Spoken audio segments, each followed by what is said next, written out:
Mm. Mm. Mm. Mm. Mm. Bim, bim, bim.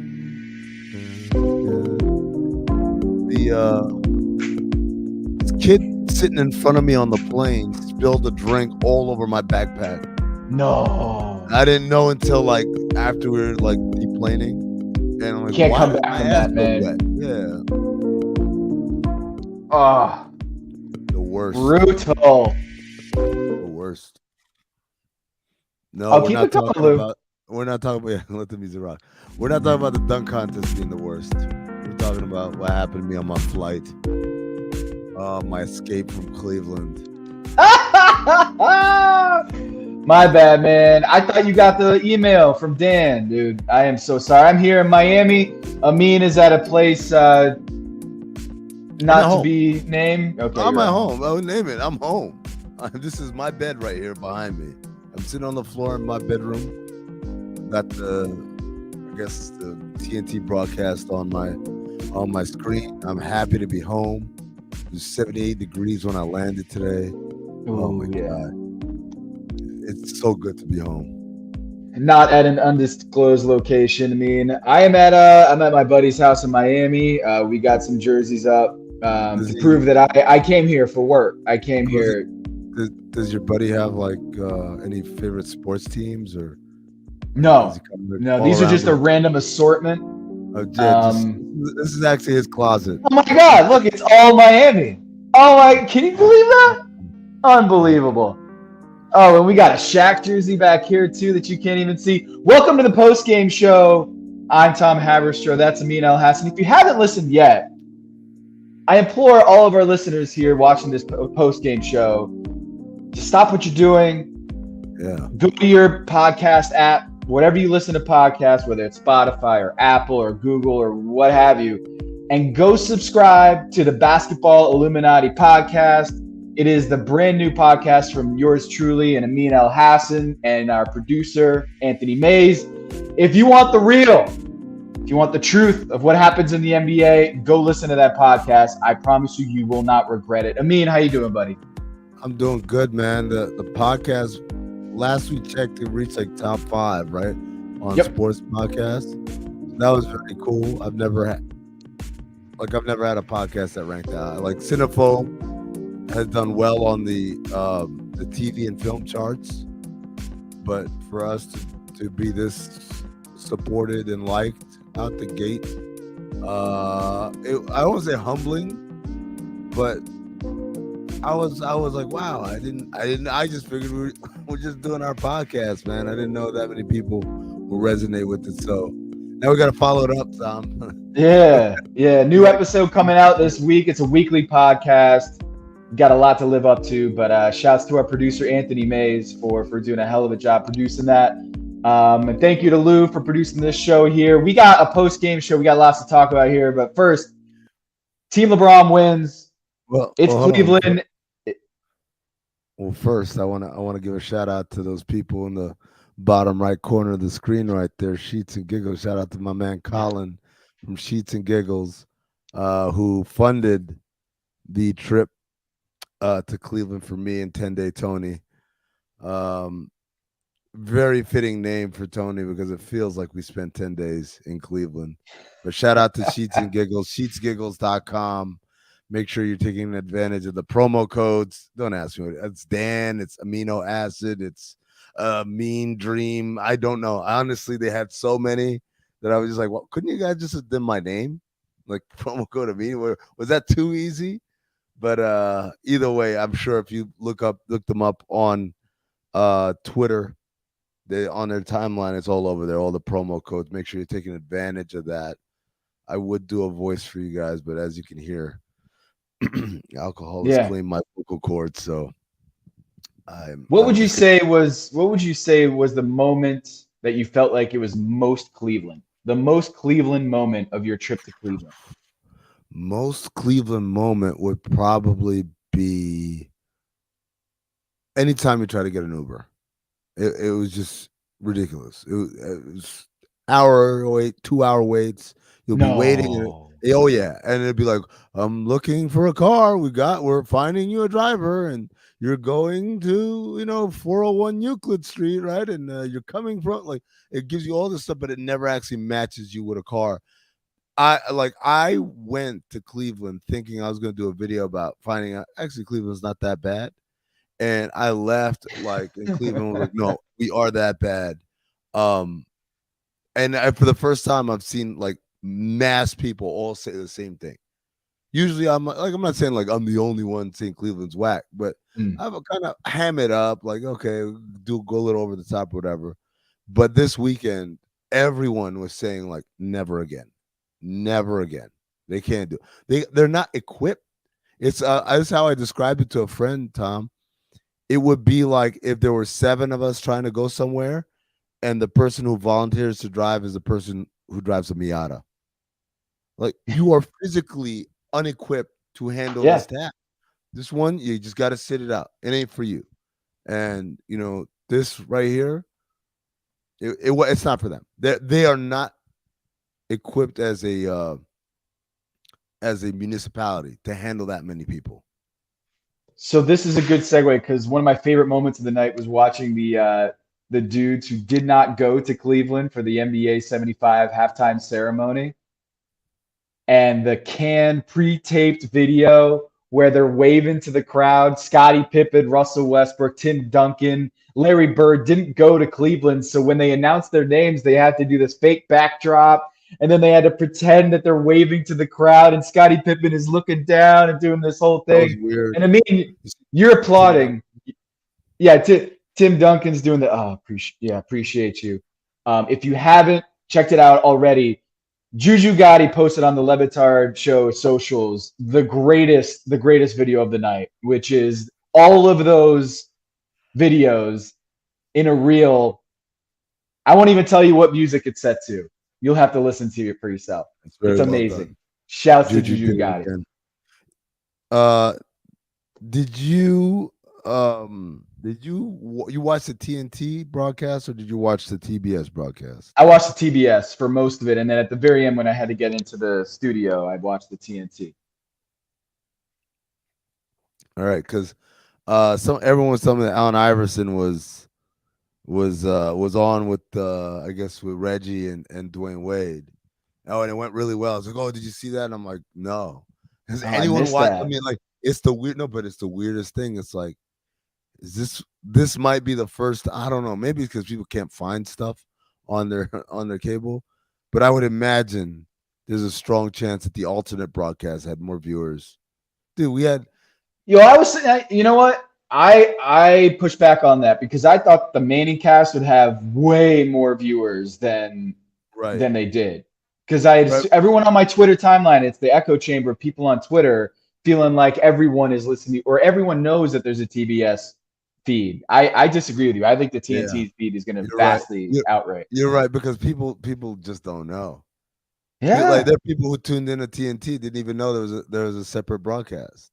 I mean, to be honest, shouldn't they put the Inside the TNT studio crew on the main event channel? You're talking about shit that's contractual at that point. Like it's in Reggie's deal. I call the All-Star game, or me and Kevin Harlan do the All-Star game. You can't. Hey guys, you're gonna be the B team all of a sudden?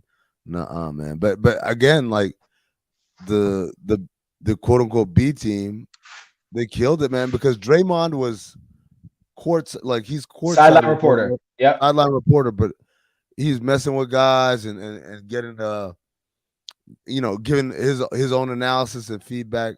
I thought it was a knock out the park, man. Yep. And shout out to Michael Jordan for showing up, going to Daytona this afternoon for the NASCAR race. And then a lot of people he was catching shit because he wasn't in the big photo, the roster of 75 people. People are like, oh, MJ too good to be there for the photo. And then he rolls in as the last name to be named at the ceremony, man. Do you feel like that's like kind of a message, like, hey, at least officially for the league, this dude is the greatest of all time? He's the last one. Last one. And he had the whole centered stage to himself, as if like it was a coronation of he is the GOAT. And had the biggest ovation, bigger than LeBron. I was shocked. I was like, damn. Like I thought LeBron for sure was gonna Were you be at the LA a one. few years ago? The LA and the LA All-Star game? I went to the LA All-Star game, yeah. Do you remember when Magic introduced MJ, or like Magic came out at half court and everyone was like cheering for Magic, and then he announced that MJ was there, and when MJ came out it was like 10 times louder than Magic in LA. I It's mean, weird, man. like he just swallowed up the entire, like all the noise for Magic was gone when Michael Jordan hit like 10 times louder. Now, I guess you could make the argument that because the All-Star game, usually the crowd is sponsors, corporate sponsors, and many of them are not local, right? They're just basketball fans from San Francisco or New York or DC or wherever they live. But I argue against this because Draymond, Steph, and Paul Pierce all got booed. They got booed, right? Yeah. So clearly this is a Cleveland crowd, which by the way, I loved it. I loved that they got booed. I love that they had like a funny reaction to being booed, right? Like, Yeah. Yeah. Steph What? thanked him. Yeah, Draymond took a bow. Paul Pierce said, "I love you too," right? Like they Yeah. all, when they got booed, they all took it in stride. I thought it was a very cool moment, to be honest with you, like a very genuine moment. So Michael Jordan, who, by the way, like you want to talk about areas of the country that have had pain inflicted on them by by a single sports Yeah. figure, like Jordan's right up the top of the list there. Hmm. The fact that he got cheered like that, I won't lie, I was shocked. I mean, it's like Derek Jeter getting a standing ovation at Fenway Park. It's like, come Yeah, on, man. That yeah. I mean, that guy has tormented you for his entire career, and Or it would, that's the reception you get. yeah, or it would be like Tom Brady getting a standing ovation at like a Jets game, or well, I guess I don't know. New York No, is it's New not. It's not like that. The Jets would have to be good, right? York. That's a good point. Yeah. So LeBron hits the game-winning shot tonight. I mean, and then he had also Steph Curry dropping 50 points. He had 16 3-pointers, 16 to 24, 16 to 27 from downtown for 50 points. Did not get the all-time scoring record, which, believe it or not, is set by Anthony Davis. That was shocking. I had forgotten about that. Anthony Davis Yeah, holds the no, All-Star game all-time scoring I record with remember 52. they fed him. Yeah, yeah. And then Steph did break a record, of course, for 3-pointers. Your favorite 3-pointer has to be the one where he took it basically at the logo and then turned around halfway between it going into the basket. He just turns around and goes back on defense. I mean, it's just insane. I mean, when he's going, there's no better ticket in basketball. Steph, he put on a show. It was awesome to watch tonight.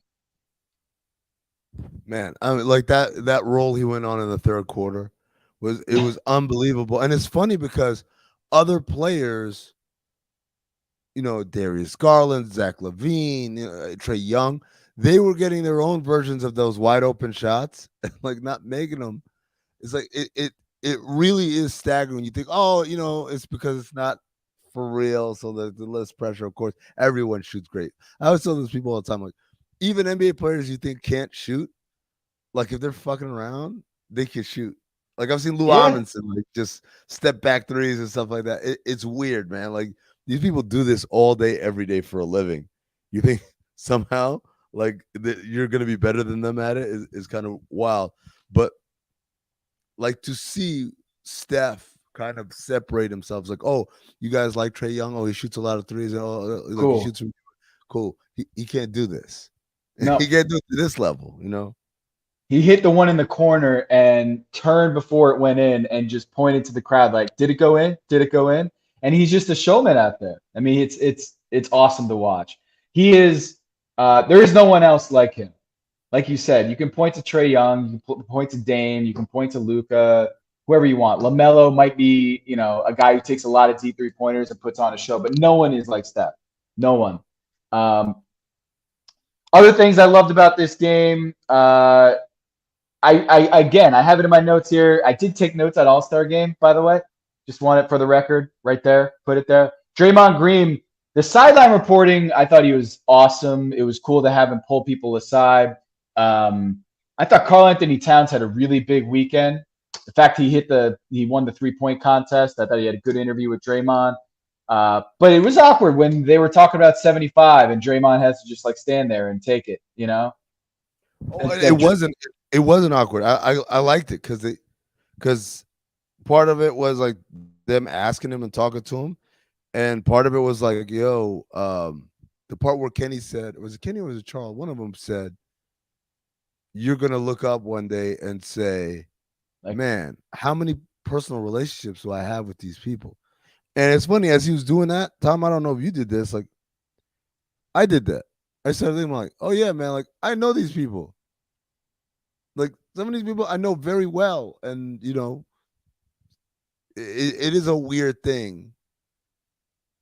It's a weird sensation. That's all I'll say. It's a weird sensation to know that, hey, there are 75 guys that are the best to ever do this, and 15 coaches to the best to ever do this, and yet I know them. I know that guy, right? Like for me to be, I point in, you know, I'm sure for you, like you look at Spo, like I know that guy, I look at Steve Kerr, or I look at Shaq or Isaiah Thomas, or you know, or Charles Barkley. Like I know these people. It's kind of weird and insane and kind of nuts.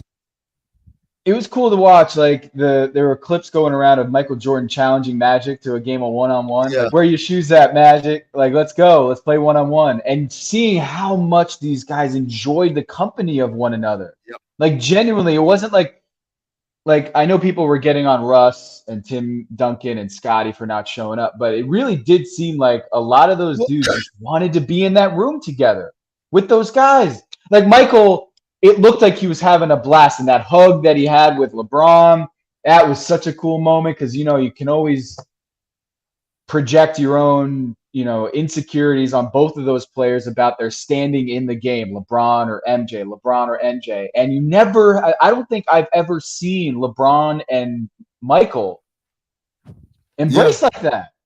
Yeah. And genuinely, like looking from afar, it looked like they had a moment right there that we've never seen in public. We've never seen LeBron James and Michael Jordan have that moment before in public. It was really cool. Yeah. By the way, he had a moment with Luka too. Did you see that? Michael MJ? He went up and hugged Luka and told him, like, hey, gave him like the little speech. You know, you don't even hear what he's saying, but you know what he's saying to him. You know, it's, again, like it's got to be crazy, man. It's a crazy feeling for anybody to feel like you've been tapped by the greatest. Yep. So, how else did you find the game? I thought the game was good. Oh yeah, game was great. Game was great. I thought the weekend had some highs and some lows. I think also to go on the thread of genuine joy and just it was a really cool moments. I thought Allen Iverson in the versus battle with T-Mac for Bleacher Report. I didn't see that. I didn't even know it existed until I saw Taylor Rooks post it on her Instagram. I'm like, oh, did I miss that? What was that? When was that? It was just a highlight battle. It was either Friday. I think it might have been Friday night. It was a highlight battle. So I guess BR is doing a highlight battle between AI and T-Mac, which is a really cool concept. And I enjoy that. I enjoy that as a concept. Yeah, go ahead. So Allen Iverson got on the mic and just started talking about confidence and like if you don't believe in yourself, no one's going to believe in you. And he gave this speech to the crowd about like, I don't know, it was just almost like a spiritual thing that Allen Iverson, there is a dude, that's a guy who really, really loves basketball and doesn't talk shit about today's players. He's a guy who always shows love to today's athletes in a way that no one else does in that sphere. And Allen Iverson got on stage and he was preaching. He was just showing love to the crowd and kind of lifting up the crowd. And if you're down, he just was amazing. And like, I don't know, it was a really cool moment. Or where they do it? This is crazy. I'm not really sure where they did it, but that was really cool.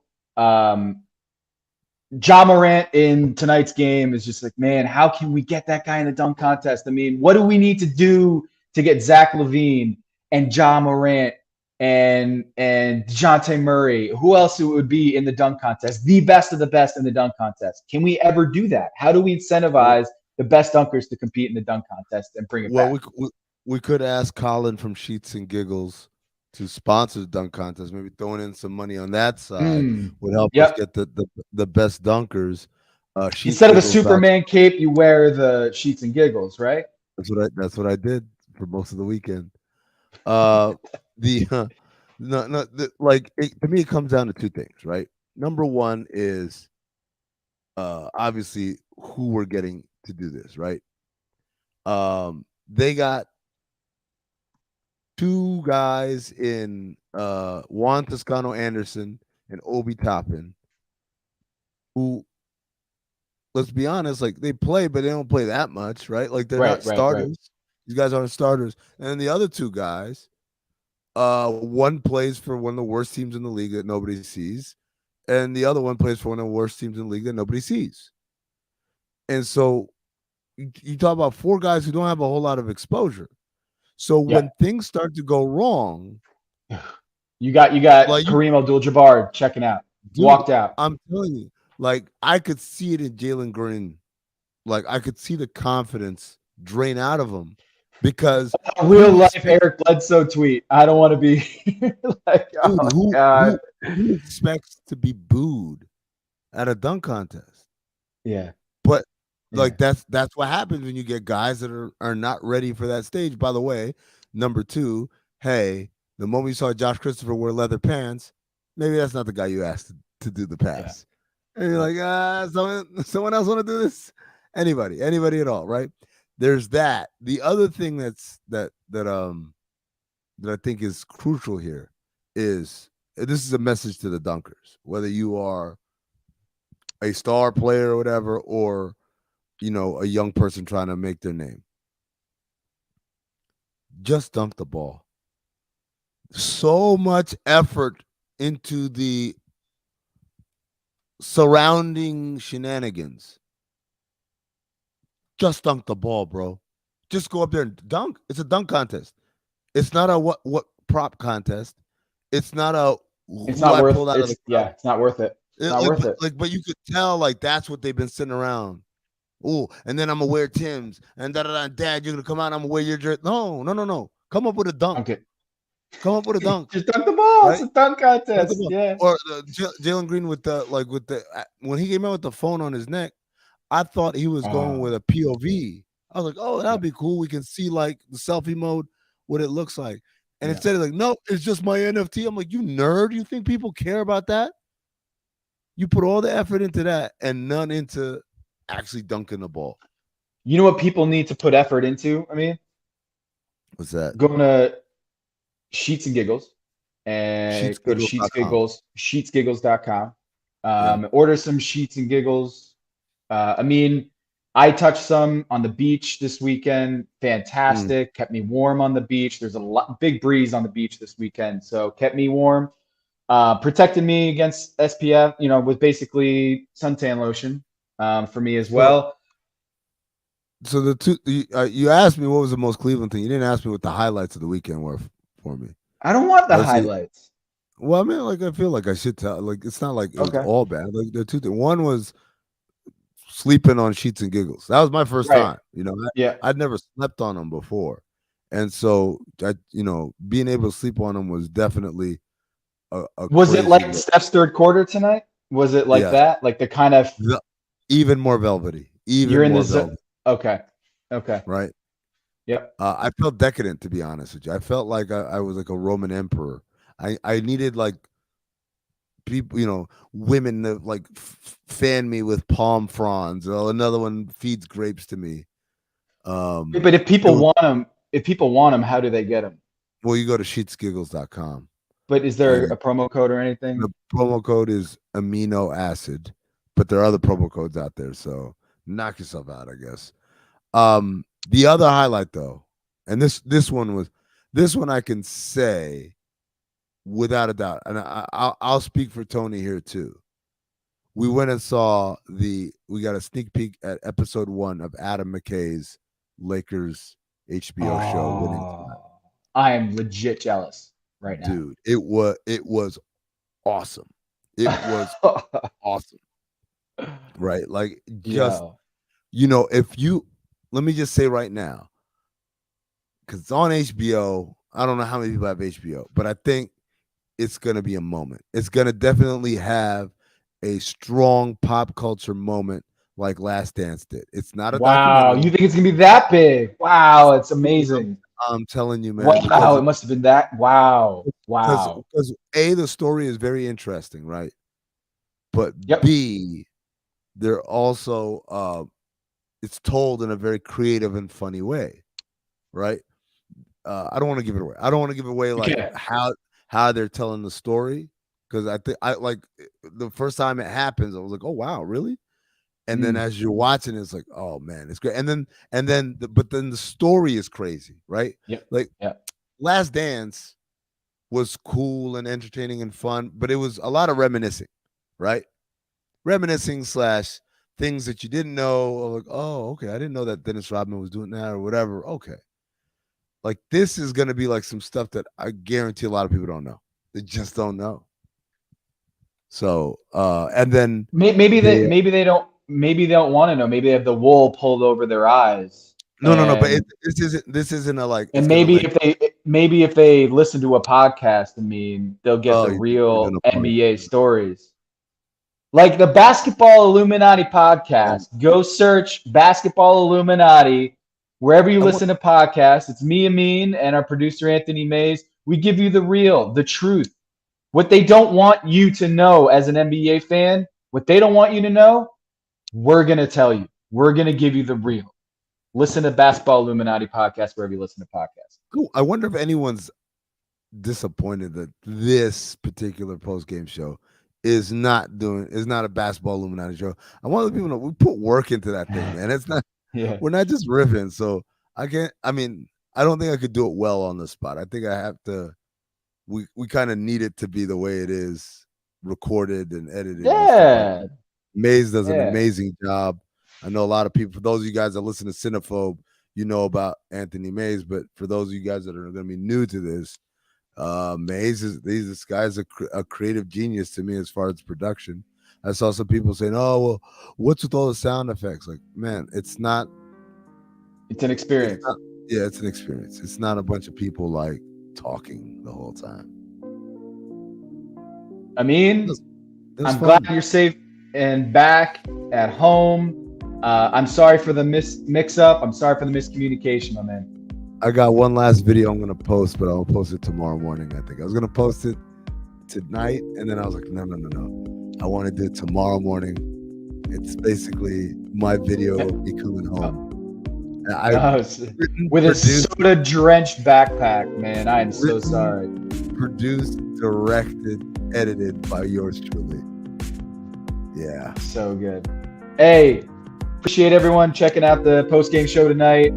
If you haven't subscribed to youtube.com/Levitard and Friends, do that now. And if you haven't subscribed and liked and reviewed or whatever, followed on Spotify, Basketball Illuminati, check it out. It's our new NBA podcast. We love it. We put a lot of heart and thought and love into that podcast. Go check it out. Appreciate y'all. Thank you, Lou. Thanks, guys.